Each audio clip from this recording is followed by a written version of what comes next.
Dans cette vidéo numéro 4, je vais te parler de la libre création numéro 4. Pour celle-ci, il n'y a qu'une seule version. Il n'y a pas de facile, moyen, plus complexe. Alors, dans cette numéro 4, nous partons en Perse. Alors, qu'est-ce que c'est la Perse? C'était un territoire qui était vraiment grand, vraiment important avant l'ère chrétienne. Il s'étendait de la Turquie actuelle, en passant par le delta du Nil, c'est-à-dire l'Égypte, et en allant jusqu'à la vallée de l'Indus, c'est-à-dire, on va dire, au bord de l'Inde. Actuellement, quand on parle de Perse, de territoire perse, on va penser à l'Iran. C'est un pays. Alors si tu ne sais pas où il est, je te montre sur la map monde. Ici, nous avons l'océan Atlantique, la France, et nous partons un peu sur la droite, et l'Iran est juste là. Voilà.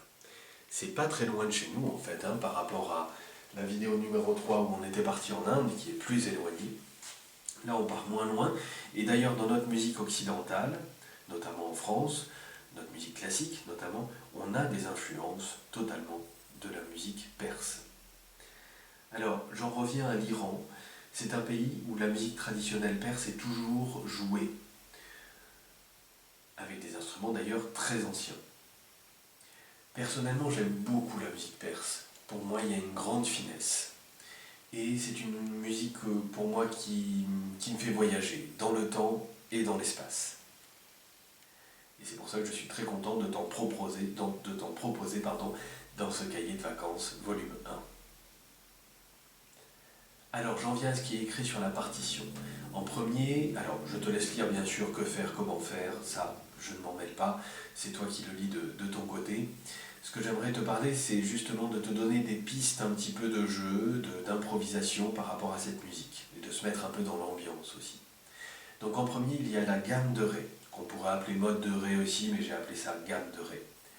Cette gamme ressemble beaucoup à notre Ré majeur occidental, sauf qu'il n'y a pas de Do dièse. Je te joue Ré majeur de notre musique classique, avec Fa dièse Do dièse. Et maintenant, le Ré, la gamme de Ré, pardon, sans Do dièse. Je rejoue. Alors ça peut sembler très minime comme différence, mais en fait ça a une grande importance. Et on va le voir, tu vas le voir toi d'ailleurs quand tu vas improviser. Alors ensuite, il y a la main gauche. Comme d'habitude, la main qui est écrite, on la prend. On la prend suffisamment pour être libre, pour pouvoir improviser, essayer, créer, écrire aussi à la main qui manque, c'est-à-dire la main droite dans ce morceau. La main gauche, je te la joue un petit peu, mais je te laisse la travailler. Je te la joue à tempo moyen.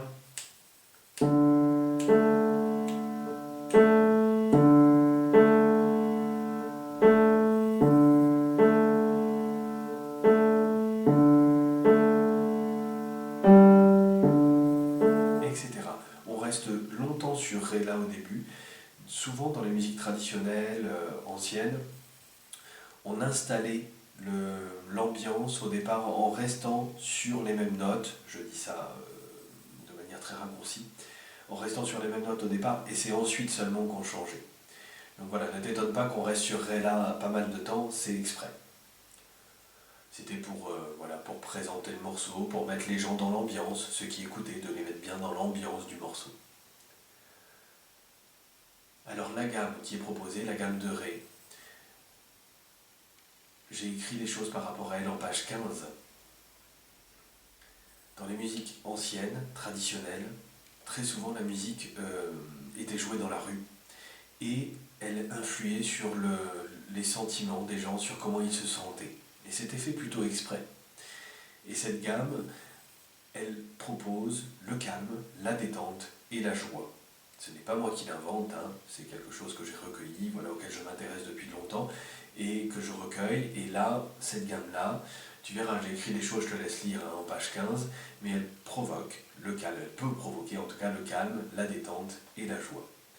Donc tu vois, quand tu joues ta main gauche, là, il faut bien la travailler un petit peu au départ, je suis d'accord, mais n'attends pas pour commencer à vivre ce calme, cette détente et cette joie à ta manière, bien évidemment.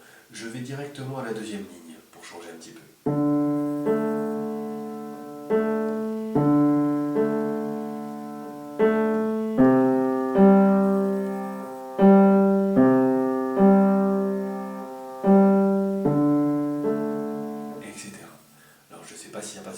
caméra, à l'enregistrement, mais je suis, moi, dans cet état-là. J'essaye d'y être, en tout cas, tu vois. Alors ensuite, on va rajouter une main droite. Une fois que tu connais suffisamment ta main gauche, on rajoute la main droite. Je vais, dans un premier temps, improviser complètement, et je vais faire des choses très simples. Au niveau des rythmes, je vais faire que des noirs.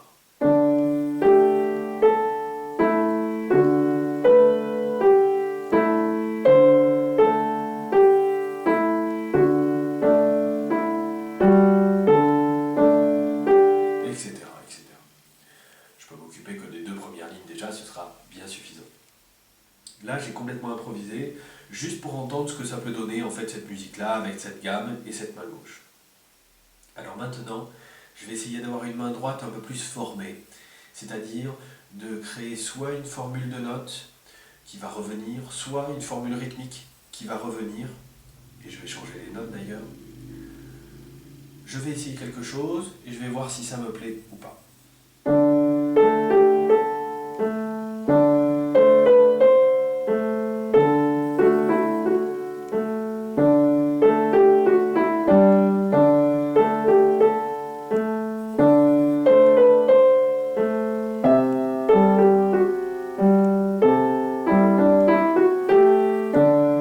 Et je m'arrête là, c'est bien suffisant.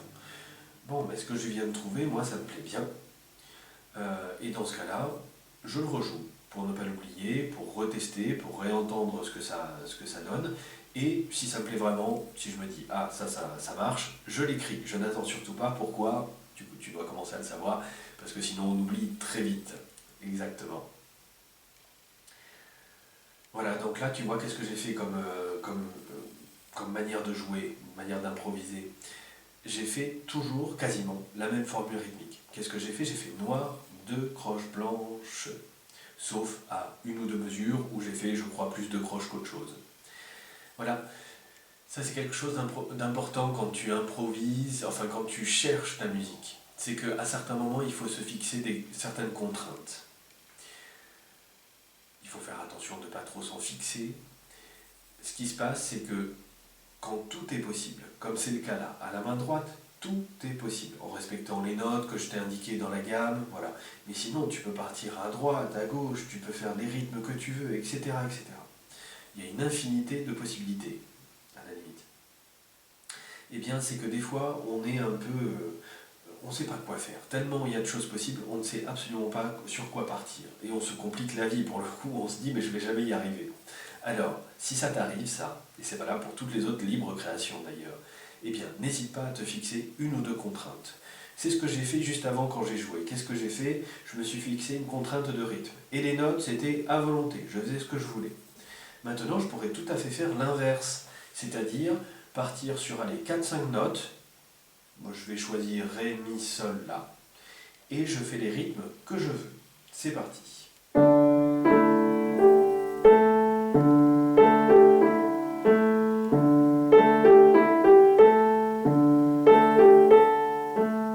Etc. Ce n'est qu'un exemple, hein, bien sûr, tout ça. Ce ne sont que des exemples. Mais tu vois, je me fixe certaines règles intérieures hein, que je crée moi-même. Et comme ça me permet d'essayer des choses sans me sentir perdu.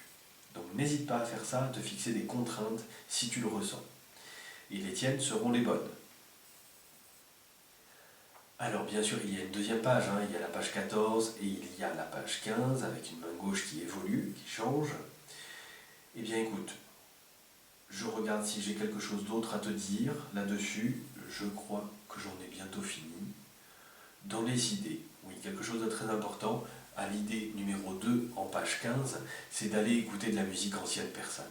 Alors il te suffit de noter dans une barre d'adresse, par exemple Google ou sur YouTube, où il y a beaucoup de ressources par rapport à ça. Tu peux noter musique ancienne persane ou musique traditionnelle perse, quelque chose comme ça, et tu trouveras beaucoup de très bonnes ressources. N'hésite pas, hein, même dès maintenant, même avant, par curiosité, même avant de commencer le travail sur la libre création numéro 4, tu peux aller en écouter autant que tu veux. Eh bien, je crois que j'en ai fini là pour cette vidéo numéro 4. Je te donne rendez-vous dans la vidéo numéro 5 qui parlera cette fois-ci de musique irlandaise.